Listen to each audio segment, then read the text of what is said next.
Je commence par où?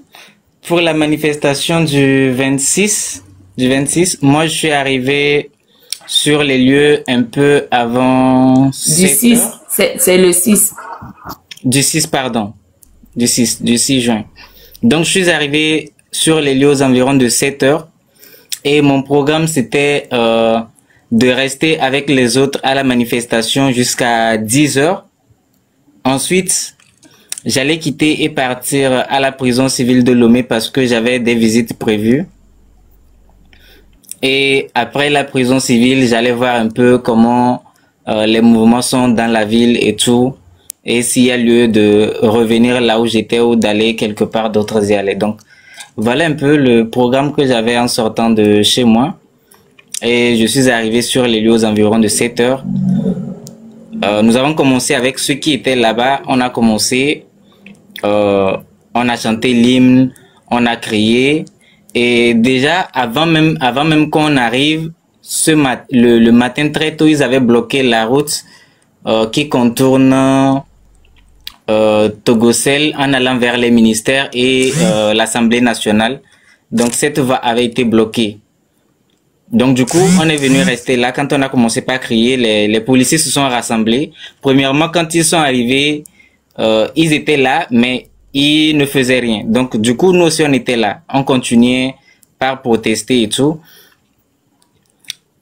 Quelques quinzaines de minutes plus tard, ils ont commencé tout d'un coup, sans rien nous dire, sans nous demander par exemple de partir ou quoi que ce soit. Ils ont commencé par lancer les gaz lacrymogènes. À ce moment, il y avait certains parmi nous. À ce moment-là, moi, je ne savais pas. Je ne savais pas qu'il y avait un parmi nous qui était en live. Donc, c'est l'image qui est sortie et les gens ont vu que j'étais à la manifestation. Donc, quand ils ont commencé par lancer les gaz, ils nous ont dispersés. Et moi, j'étais à côté et j'ai dit, il y avait un lieutenant avec les autres. Et moi, je lui ai dit qu'il n'avait en fait aucune raison de nous disperser puisqu'on était là, on ne les avait pas provoqués, il n'y avait pas de violence ni même de signe qu'il pourrait y avoir de violence et ils ne nous ont rien dit, donc il n'y a pas de raison manifeste pour qu'on commence par nous lancer des gaz lacrymogènes et nous disperser. Il s'est saisi de mon téléphone parce que je filmais, il s'est saisi de mon téléphone, il a pris mon téléphone. Et j'ai réclamé mon téléphone. Il m'a rendu mon téléphone. Il m'a dit qu'il va me rendre mon téléphone uniquement si je décide de quitter. Et je lui ai dit d'accord, si je prends mon téléphone, je m'en vais. Il m'a rendu mon téléphone et je ne partais pas, j'étais toujours là. Et il m'a dit que si cette fois-ci, s'il reprend mon téléphone, il va plus me le rendre. Que donc de partir. Il m'a demandé chez moi c'est vers où, je lui ai montré de ce côté. Et il m'a demandé de partir. Donc, le côté où je l'ai montré, j'allais vers là. Parce que c'est de ce côté-là, ils étaient. C'est de ce côté, nous, on était pour faire la manifestation. Mais il m'a demandé quand même de traverser et d'attendre que les gens partent avant que je retourne pour aller chez moi. Donc, du coup, j'ai traversé. Je suis allé rejoindre les autres au niveau de la station Total.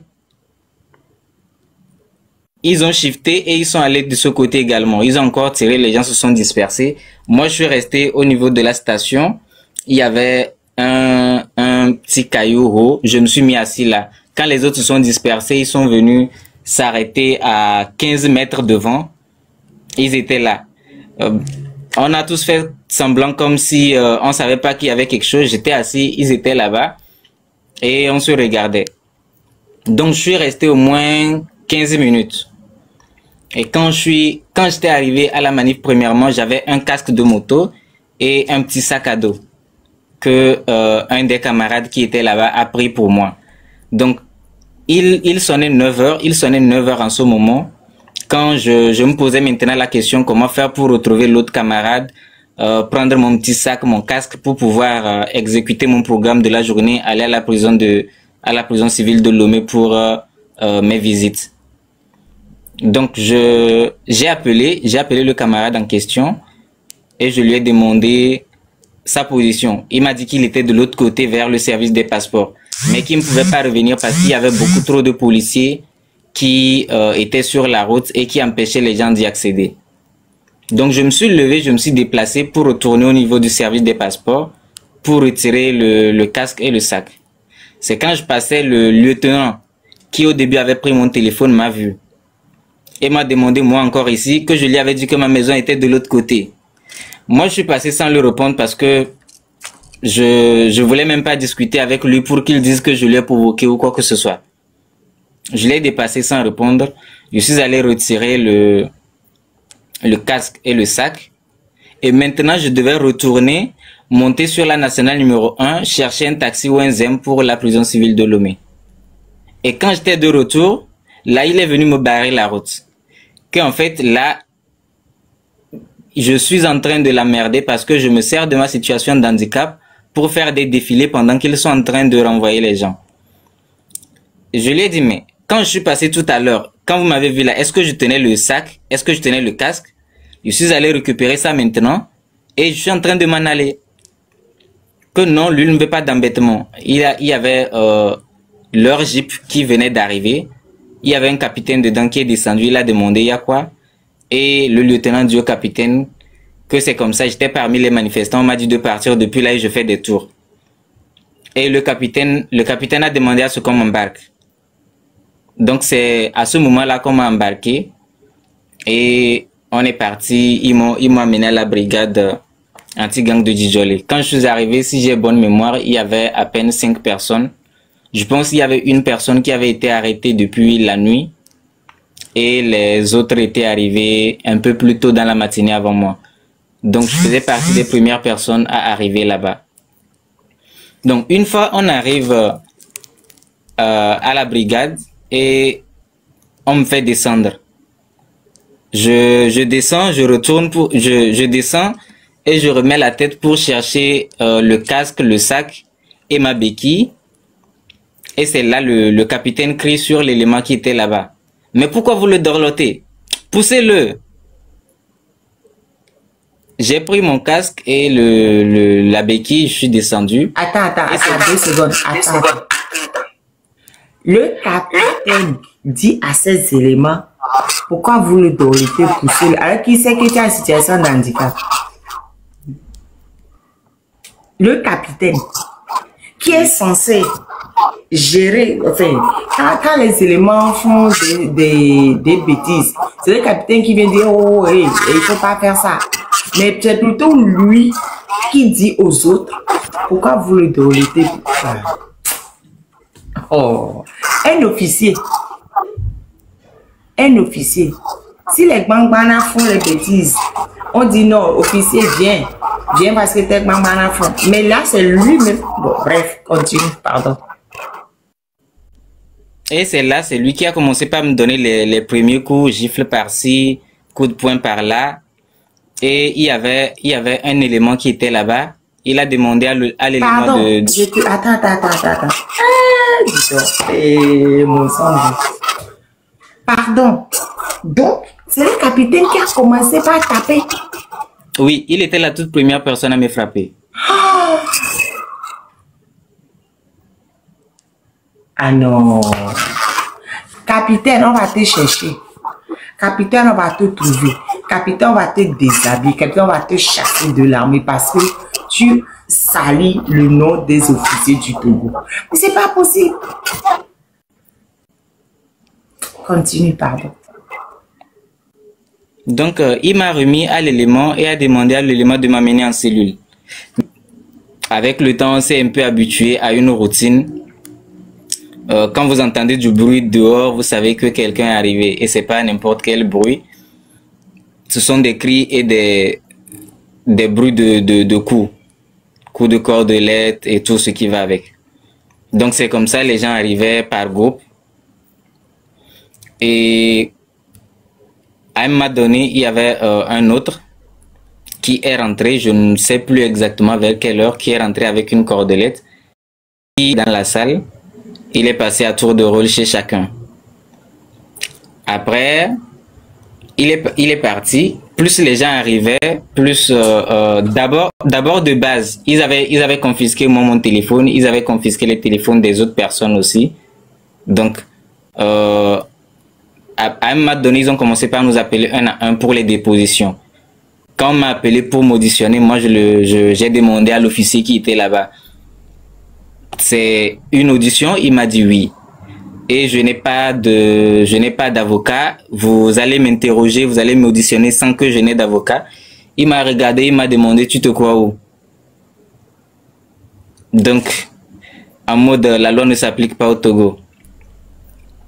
Donc, on m'a posé des questions et il a pris ma déposition et c'était des questions chirurgicales préparées.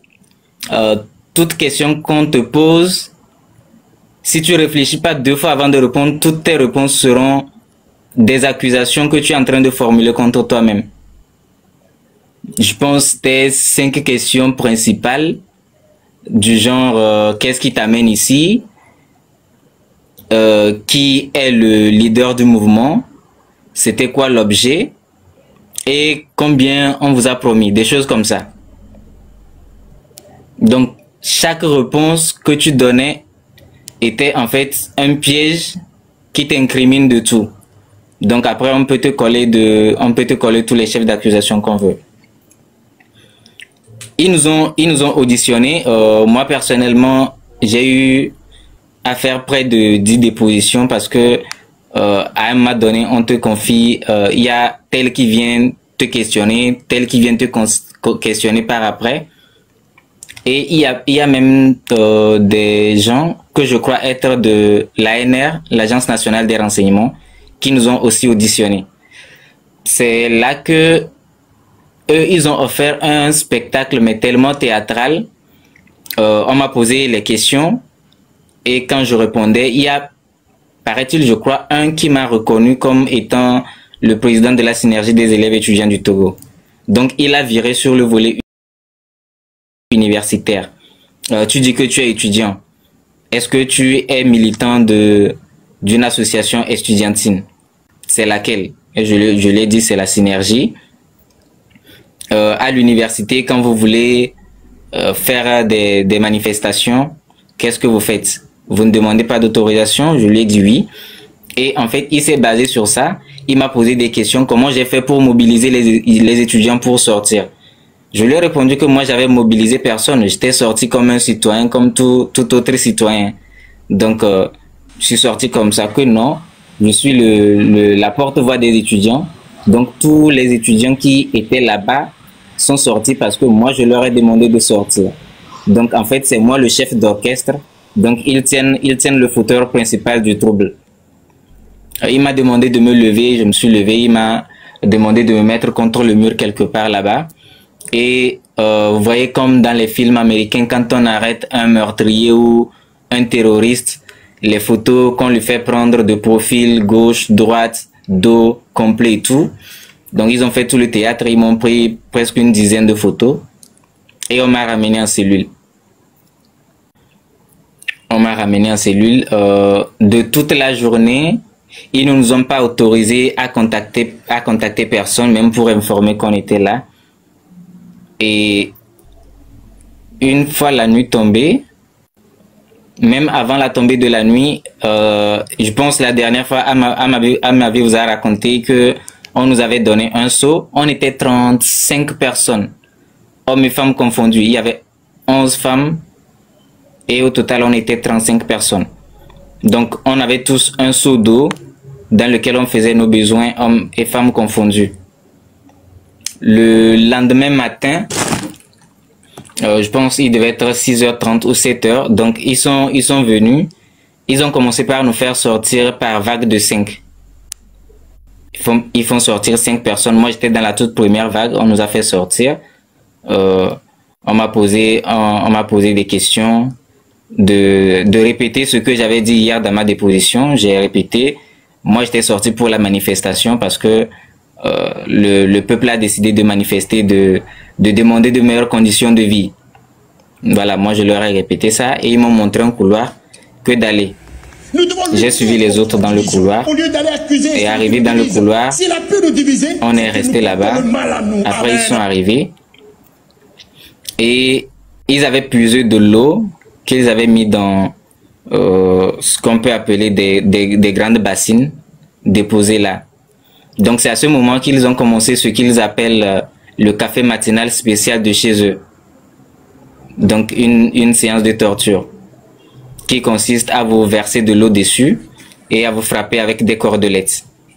Donc ça a un nom, café matinal du matin, c'est ça? Oui. Ok, d'accord. Donc on attachait les pieds des gens, on leur frappait dans la paume des pieds et ensuite aux fesses et au dos. Moi particulièrement, ils ne m'ont pas attaché les pieds, ils ne m'ont pas frappé dans la paume des pieds. Donc c'était principalement au dos. Au moment où moi, dans le premier groupe des 5 personnes, je suis passé en dernier. Ils ont frappé les 4 autres personnes avant d'arriver sur moi. Et il y a un qui a dit que en fait, on doit me donner un traitement spécial dû à mon rang de président. Donc, il faut me donner tous les honneurs possibles. Donc, comme moi, je suis le président, là, il faut me faire un traitement spécial. Que comme je pensais que je vais utiliser mon état d'handicap pour pouvoir les emmerder et je vais espérer avoir un traitement de faveur, qu'on va me montrer que je me suis trompé et que plus jamais je ne vais répéter cette erreur. Donc, quand ils ont commencé par me frapper, à un moment donné, il disait à celui qui me frappait de s'arrêter. Il lui fait signe de s'arrêter. Il enlève son téléphone et il ouvre sa caméra et il me filme. Il demande à l'autre de me frapper. On me frappe, il me pose la question de dire que je ne vais plus jamais manifester. Et l'autre ne s'arrêtait que quand je disais ce qu'il voulait. Que de faire comme si j'étais dans un live et de dire aux autres de ne jamais sortir pour manifester. Et quand je répétais ça, il s'arrêtait.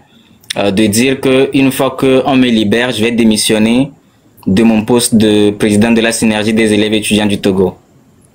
Et une fois que je disais ça aussi, on arrêtait de me frapper. Donc au final, je ne sais pas la vidéo, qu'est-ce qu'il en a fait. Est-ce que il a envoyé ça à quelqu'un pour rigoler ou il garde ça comme trophée pour ses souvenirs. Donc après, ils ont encore amené 5 personnes avec la même séance. Et je pense au final, on était entre 15 et 20 à être passés. Il y avait un parmi nous, les manifestants, qui en sortant le matin, enfin en sortant la veille le matin, il avait un mégaphone. Donc ils sont allés dans notre cellule prendre le mégaphone et ramener ça. On a remis ça à notre camarade là et on lui a demandé de chanter et nous de danser. Donc c'était l'autre séance aussi. Soit il chantait bien et nous on dansait bien et tout allait bien, soit on ne le faisait pas correctement et c'était des coups. Et pendant qu'on nous obligeait, on obligeait un à chanter et nous autres à danser, ils étaient sur le balcon en train de nous filmer. Ils nous ont demandé de dire qu'on va, une fois encore, ils nous ont demandé de dire qu'on ne va plus jamais sortir, on va plus jamais défier l'autorité et qu'on invitait tous les jeunes à ne pas sortir parce que c'était un mauvais exemple. Donc après cela, ils nous avaient tellement versé de l'eau dessus et comme c'était un peu tôt le matin, l'eau, moi j'ai trouvé que l'eau était froide. Donc j'ai commencé à un moment donné à avoir la fièvre, j'ai commencé par trembler et ils nous ont amenés, j'ai commencé par trembler sérieusement, ils nous ont ramenés dans le couloir, ils nous ont fait s'asseoir, ils m'ont mis dans un angle et ont demandé les autres de se rapprocher de moi pour que ça me réchauffe. Donc on est resté là-bas pendant un bon bout de temps. Après, on nous a fait réintégrer la cellule. Quand on a réintégré la cellule, quelques temps après, les agents qui nous avaient auditionné la veille sont encore revenus. Et ils ont appelé quelques personnes, dont moi, pour poser encore des questions. Ils ont posé toutes les questions et moi, je leur ai répété ce que j'avais dit la veille. Donc c'est plus tard dans la journée, je pense peut-être avant midi, que une équipe de la CNDH est venue. une équipe de la CNDH est venue pour nous poser des questions sur les conditions de détention. Et pendant que l'équipe était venue pour recueillir nos témoignages, il y avait un qui était toujours là, qui était avec l'équipe. En mode, sa présence déjà intimidait et ça ne permettait pas vraiment de dire à l'équipe de la CNDH ce qui s'était vraiment passé. Mais on a dit, pas, tout le monde n'a pas parlé, mais quelques-uns, bon, les têtes de mule, comme moi, on a dit qu'on a été torturés. Et les agents de l'équipe de la CNDH a noté et est parti. Donc le samedi, c'était la dernière fois qu'on nous avait torturés. Après de tout le séjour, il y avait plus de séances de torture. Seulement que ce samedi-là, avant que l'équipe de la CNDH ne vienne, ils ont fait sortir les femmes, les ont amenées dans une autre cellule et tout. Et la salle était maintenant un peu plus aérée. Donc, après le départ des femmes, bon, plus tard, quand on a discuté, elles nous ont dit que elles autres, on les avait autorisées à prendre des douches et tout. Mais nous, au niveau des garçons, tout le temps qu'on a passé là-bas, c'était sans douche. Donc, depuis le vendredi, il a fallu notre libération pour qu'on puisse prendre une douche. Le lundi, dans l'après-midi, ils sont venus nous demander de ramasser nos effets. Dans la soirée, on nous a présenté au parquet, au procureur, qui pour moi m'a laissé un avertissement. Et il m'a dit que ce n'est pas le fait de manifester ou bien l'idée, comment on appelle ça, la raison de la manifestation. Bonsoir, le peuple togolais. Je salue les personnes qui m'aiment et les personnes qui ne m'aiment pas. J'ai dit que le Seigneur vous bénisse. C'est vrai, tous mes fans, ils m'ont arrêté le 6. Le 6, ils m'ont arrêté. Ils m'ont laissé mardi, c'était le 10. Mais c'est le Togo. Vous voyez? C'est le Togo. Moi, je ne suis pas contre quelqu'un. Si ça va bien, ça va pour tout le monde. Si ça tourne mal, ça tourne pour tout le monde. Si tout le monde veut libération de Togo, ah, c'est bon. Si tout le monde ne veut pas, ah, nous tous, nous sommes dedans. Mais, ce que j'ai suivi, c'est ça. Depuis que je suis née, c'est vrai que j'ai grandi avec les gens, ma tante. Même mon papa qui m'a jamais tapé, ma maman aussi. Ma maman,